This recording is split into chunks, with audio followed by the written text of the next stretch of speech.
आज हम फिर वही ट्रिग्नोमेट्रिक आइडेंटिटीज़ के विषय में जो रिमेनिंग क्वेश्चंस पिछले वीडियो के थे उन पर भी ध्यान देंगे और साथ में कुछ और भी क्वेश्चंस हैं जिस पर हमें डिस्कशन करना है। पहले क्वेश्चंस जो हमारे थे तो पहले एक्सरसाइज हमने लिया था, उसमें 5 क्वेश्चंस थे, फर्स्ट, सेकंड एंड थर्ड। उन क्वेश्चंस को हमने सॉल्व किया, लेकिन वीडियो काफ़ी लंबा ना हो इस नाते हमने इसको सेकंड वीडियो में रखा। तो सेकंड वीडियो में रखने के साथ साथ यहाँ पर हम first of all question number 3 और 4 सॉल्व करेंगे। उसके साथ साथ और भी एडिशनल क्वेश्चंस काफ़ी कुछ दिख रहे हैं, तो हमने कहा भाई बच्चों के साथ अच्छे अच्छे प्रॉब्लम शेयर किए जाएँ जिससे बच्चों का इंटरेस्ट भी बढ़े, साथ में कॉन्सेप्ट भी क्लियर हो। उसी क्रम में हम पहले क्वेश्चन नंबर 4 देखते हैं। क्वेश्चन नंबर 4 ये पहले के टॉपिक से रिलेटेड है।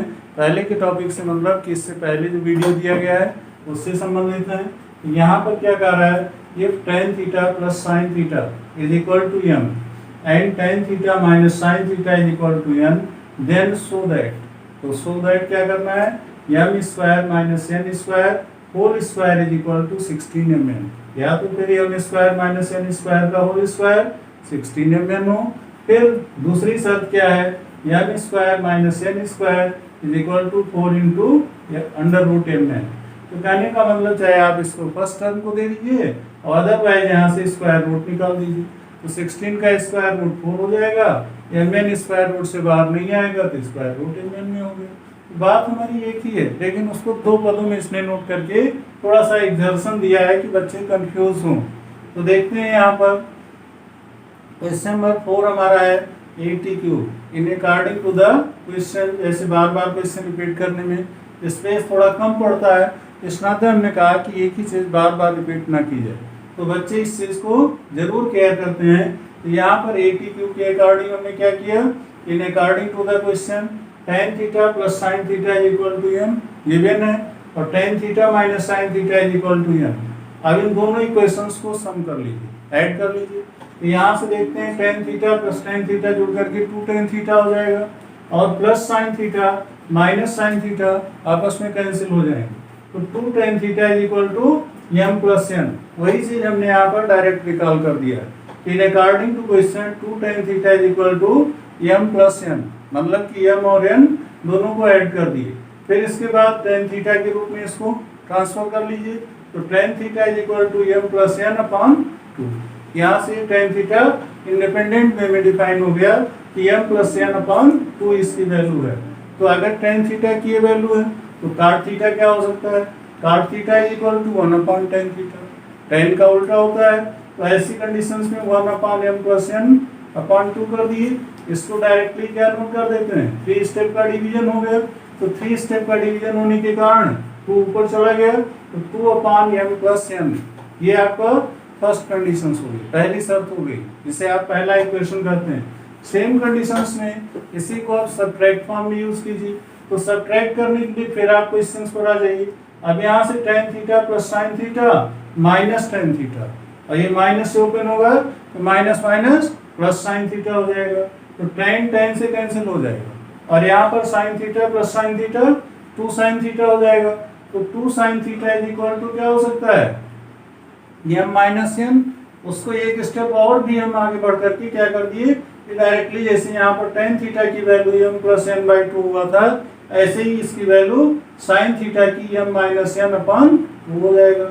इसका रिवर्स कोसेक थीटा हो जाएगा, क्योंकि साइन का उल्टा कोसेक होता है, तो cosec theta is equal to 2 upon m minus n।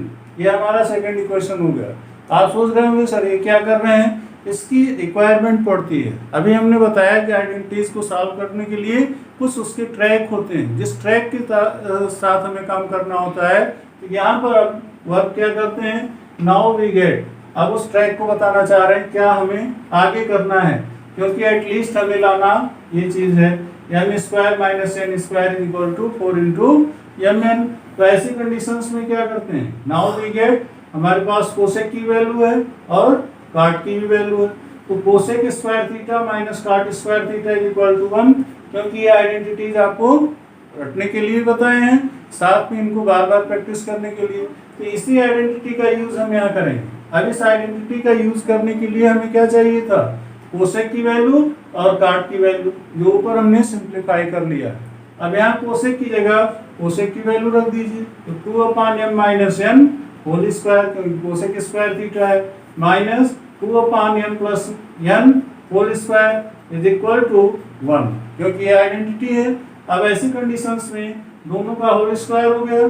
अब ऐसे क्वेश्चन सिंप्लीफाई करने के लिए हमने पहले ही बताया कि फ्रैक्शन है तो बिना एलसीएम लिए काम चलेगा नहीं, लेकिन इनको पहले इंडिपेंडेंट करके कीजिए। इंडिपेंडेंट करने का मतलब कि जब होल स्क्वायर आपका न्यूमरेटर डिनोमिनेटर दोनों में लगा होता है तो न्यूमरेटर को अलग कर दीजिए, डिनोमिनेटर को अलग कर दीजिए, तब एलसीएम लेंगे तो आपको कोई प्रॉब्लम नहीं आएगी।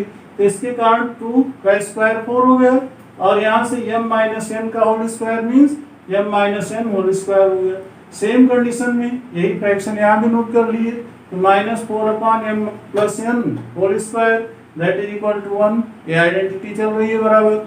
अब अगले स्टेप में हम क्या करते हैं, दोनों न्यूमरेटर में आपको 4 दिया है, तो दोनों न्यूमरेटर में 4 दिया है, इस नाते 4 को कॉमन कर लीजिए।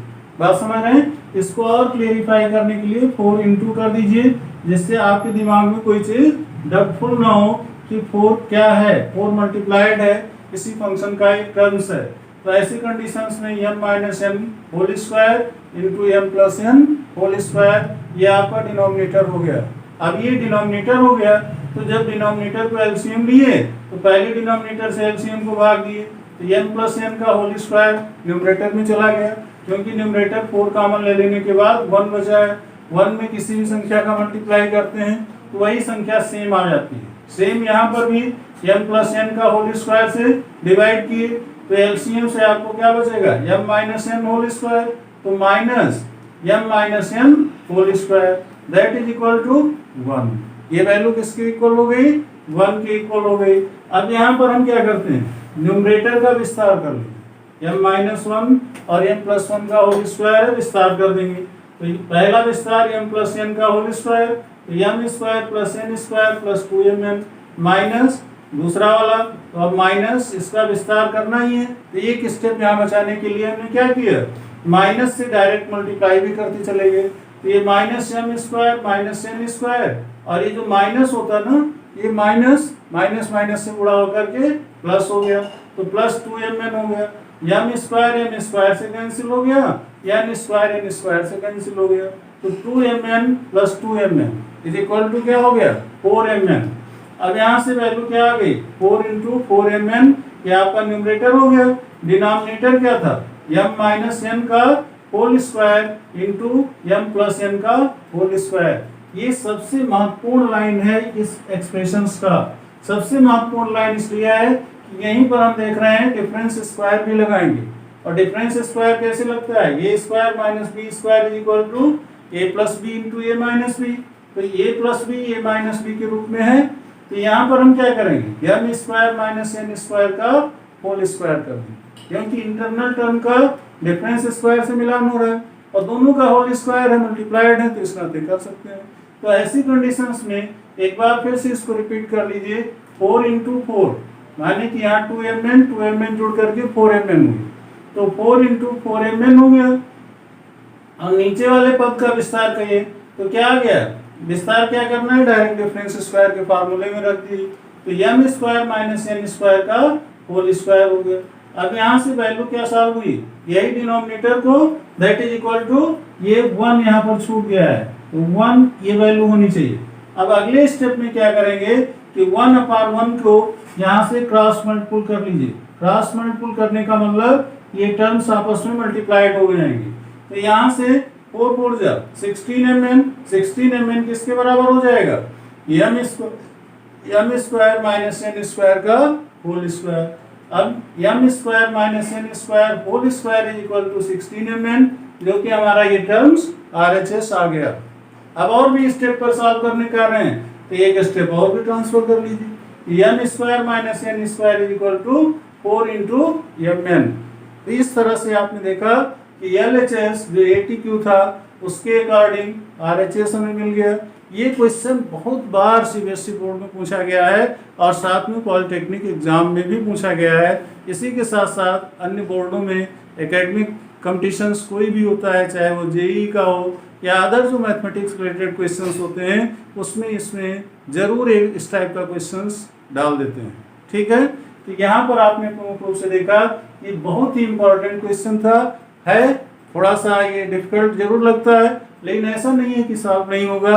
सिंप्लीफाई करने के लिए सामान्य तौर पर एक बार दोनों इक्वेशंस को प्लस कर देते हैं और एक बार माइनस कर देते हैं। प्लस कर देते हैं तो हमें कॉट थीटा मिल जाता है, और जब माइनस करते हैं तो कोसेक थीटा मिल जाता है।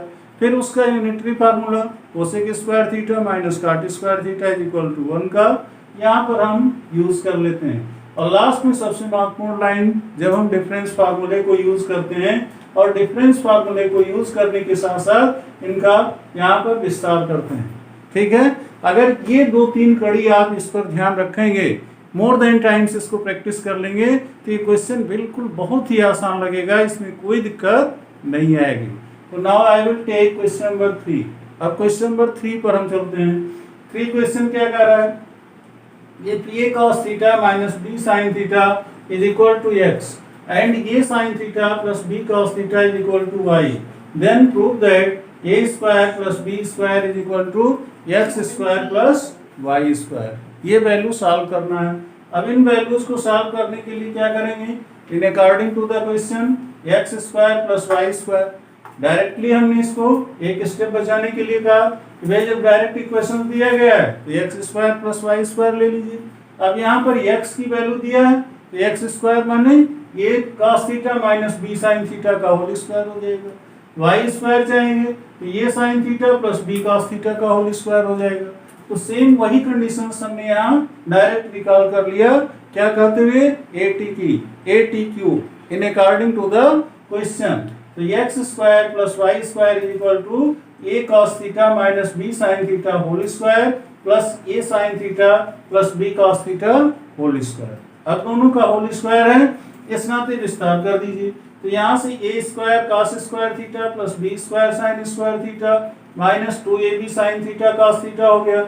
और दूसरे ब्रैकेट को ओपन करने में कोई प्रॉब्लम नहीं है, क्योंकि उसके लेफ्ट में प्लस साइन लगा है। तो प्लस साइन होने पर आपको कुछ भी चिंतन नहीं करने की जरूरत है, बस सीधे विस्तार कर दीजिए प्लस लगा करके। माइनस होता तो थोड़ा आपको कंसंट्रेट होना पड़ता। तो यहाँ पर क्या करिए, a square sine square theta plus b square cos square theta plus 2ab sine theta cos theta. तो ऐसी कंडीशंस में देख रहे हैं, एक minus 2ab sine theta cos theta है और दूसरा हमारा 2ab sine theta cos theta है। ये दोनों आपस में कैंसिल हो जा रहे हैं। अब आपके पास बच क्या रहा है, a square cos square theta है, a square sine square theta है, b square sine square theta है, b square cos square theta है। अब जरा आप अपने क्वेश्चंस पर आइए, आपको प्रूव क्या करना है, a square plus b square is equal to x square plus y square. X square plus y square पहले से आपने ट्रांसफर किया है। तो ऐसी कंडीशंस में बुद्धिमत्ता क्या करनी है कि ए स्क्वायर को टर्म्स को एक साथ कर लीजिए और बी स्क्वायर वाले टर्म्स को एक साथ कर लीजिए। तो यहाँ क्या करेंगे, a square cos square theta plus a square sine square theta. और आपको यहाँ पर हिंट कर दें कि sine square theta plus cos square theta is equal to 1, ये आइडेंटिटी यूज कर लेंगे। तो यहाँ से ए स्क्वायर के पद हो गए और प्लस बी स्क्वायर के टर्म्स को यहाँ नोट कर लीजिए। तो b square sine square theta plus b square cos square theta. अब यहाँ से पहले दो पदों से ए स्क्वायर कॉमन कर लिए, तो बचा क्या आपके पास, sine square theta plus cos square theta. और दूसरे टर्म में क्या है, बी स्क्वायर कॉमन कर लिए, तो यहाँ क्या बचा, sign square theta plus cos square theta. आपको ये आइडेंटिटी का हिंट हमने दिया है, इसकी वैल्यू 1 होती है। तो a square into 1 plus b square into 1 ये किसके इक्वल हो जाएगा, a square plus b square के। मतलब यहाँ से ये वैल्यू किस पर डिपेंड कर रही है, x square plus y square is equal to a square plus b square. यही हमारा राइट हैंड साइड है। इस तरह से देखा आप लोगों ने, थर्ड और fourth question easy going solve हो गया। अब इसके साथ साथ अगला हमें क्या करना है, क्वेश्चन 1 और 2 को सॉल्व करना है, क्योंकि इसमें जो आइडेंटिटीज हैं वो आइडेंटिटीज आपको पहले से ही बता दिए हैं। इन आइडेंटिटीज को पहले से बताने का मतलब क्या है, इन्हीं का बार बार हमें यूज करना है। ठीक है, अब इनको यूज करने के लिए हर स्टेप पर नंबर ऑफ क्वेश्चंस अलग अलग ढंग से हो रहे हैं और उसी के अकॉर्डिंग हम काम करते चलेंगे। ठीक है, तो यहाँ पर